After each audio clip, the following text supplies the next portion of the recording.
ನೋಡಿ, ಮಹಾರಾಷ್ಟ್ರದಲ್ಲಿ ನಿರಂತರವಾಗಿ ಹಿಂದುತ್ವದ ಹೋರಾಟವನ್ನು ಮಾಡಿ ಬಾಳಾ ಸಾಹೇಬ್ ಠಾಕ್ರೆ ಅವರು ಶಿವಸೇನೆ ಪಕ್ಷ ಸ್ಥಾಪನೆ ಮಾಡಿದ್ದಾರೆ. ಈ ಶಿವಸೇನೆಯ ಪಕ್ಷ ಕಟ್ಟರ್ ಹಿಂದುತ್ವವಾದಿ. ಮಹಾರಾಷ್ಟ್ರದ ಹಿಂದಿನ ಮುಖ್ಯಮಂತ್ರಿ ಹಾಗೂ ಈಗಿನ ಉಪಮುಖ್ಯಮಂತ್ರಿ ಏಕನಾಥ್ ಶಿಂದೆ ಅವರ ನೇತೃತ್ವದಲ್ಲಿ ಇಡೀ ದೇಶಾದ್ಯಂತ ಎಲ್ಲ ರಾಜ್ಯಗಳಲ್ಲಿ ಶಿವಸೇನೆ ಸ್ಥಾಪನೆ ಆಗ್ತಾ ಇದೆ. ಆ ನಿಟ್ಟಿನಲ್ಲಿ ಕರ್ನಾಟಕದಲ್ಲಿಯೂ ಕೂಡ ಶಿವಸೇನೆ ಸ್ಥಾಪನೆ ಮಾಡಬೇಕು ಅನ್ನುವಂಥ ಉದ್ದೇಶ ಅವರದಾಗಿತ್ತು. ಆ ಟೀಮ್ ನಮ್ಮನ್ನು ಸಂಪರ್ಕ ಮಾಡಿ ಮುಂಬೈಗೆ ಬರೋಕ್ಕೆ ಹೇಳಿತ್ತು. ಮುಂಬೈನಲ್ಲಿ ಸುಮಾರು 2-3 ಸಾರಿ ಹೋಗಿ ನಾವು ಮೀಟಿಂಗನ್ನು ಮಾಡಿದ ಮೇಲೆ ಅಂತಿಮ ನಿರ್ಣಯವನ್ನು ನಿನ್ನೆ ಕೈಗೊಂಡು ನಮಗೆ ರಾಜ್ಯಾಧ್ಯಕ್ಷರ ಸ್ಥಾನವನ್ನು ಘೋಷಿಸಿದ್ದಾರೆ.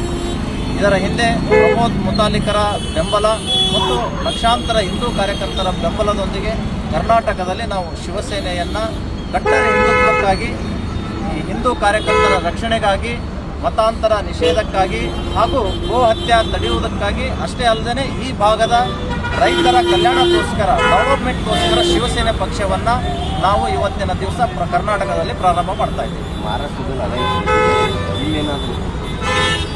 ನೋಡಿ, ಸೆಂಟ್ರಲ್ನಲ್ಲಿ NDA ಮಿತ್ರ ಪಕ್ಷ ಅಂತ ಹೇಳಿ ಕನ್ಸಿಡರ್ ಮಾಡಿ ಶಿವಸೇನೆಯನ್ನು ಬಿಜೆಪಿ ಶಿವಸೇನೆ ಜೊತೆ ಅಲ್ಲಿ ನಡೀತಾ ಇದೆ.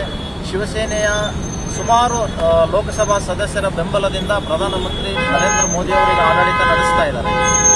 ಇಲ್ಲಿ ಕರ್ನಾಟಕದಲ್ಲಿಯೂ ಕೂಡ ಕರ್ನಾಟಕದ ಬಿಜೆಪಿಯ ಪ್ರಮುಖರು ಬಯಸಿದರೆ ನಾವು ಕೂಡ ಅವರ ಜೊತೆಗೆ ಮಾತುಕತೆ ಆಡಿ ಅಲಯನ್ಸ್ ಆಗಿ ಹೋಗಲಿಕ್ಕೆ ನಾವು ಸಿದ್ಧರಿದ್ದೀವಿ ಅನ್ನುವಂಥದ್ದು ನಾನು ತಿಳಿಸ್ತಾ ಇದ್ದೀನಿ. ಈ ನಮ್ಮ ರಾಷ್ಟ್ರೀಯ ಪಕ್ಷದಲ್ಲಿ ವಿಸಿಟ್ ಮಾಡಬೇಕಾದ್ರೆ ದೊಡ್ಡ ಸವಾಲುಗಳು ಅದನ್ನು ಯಾರು ನೋಡಿ, ಶಿವಸೇನೆ ಕೂಡ ಯಾವುದೇ ರಾಷ್ಟ್ರೀಯ ಪಕ್ಷಕ್ಕಿಂತಲೂ ಕಡಿಮೆ ಏನಲ್ಲ.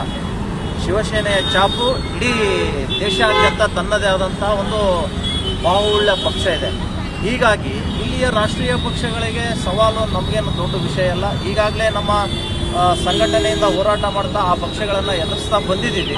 ಈಗಲೂ ಕೂಡ ಅದೇ ನಿಟ್ಟಿನಲ್ಲಿ ರಾಜಕೀಯವಾಗಿ ಎದುರಿಸ್ತೀವಿ ಅನ್ನುವಂಥ ವಿಶ್ವಾಸ ನಮಗೆ ಸಂಪೂರ್ಣವಾಗಿ ಇದೆ. ವೀಕ್ಷಕರೇ, ಈ ವಿಡಿಯೋ ನಿಮಗೆ ಇಷ್ಟ ಆಗಿದ್ರೆ ಈ ಕೂಡಲೇ ಸಬ್ಸ್ಕ್ರೈಬ್, ಕಮೆಂಟ್, ಲೈಕ್ ಮಾಡಿ ಹೊಸ ವಿಡಿಯೋಗಳನ್ನು ಮಾಡಲು ಬೆಂಬಲವನ್ನು ನೀಡಿ.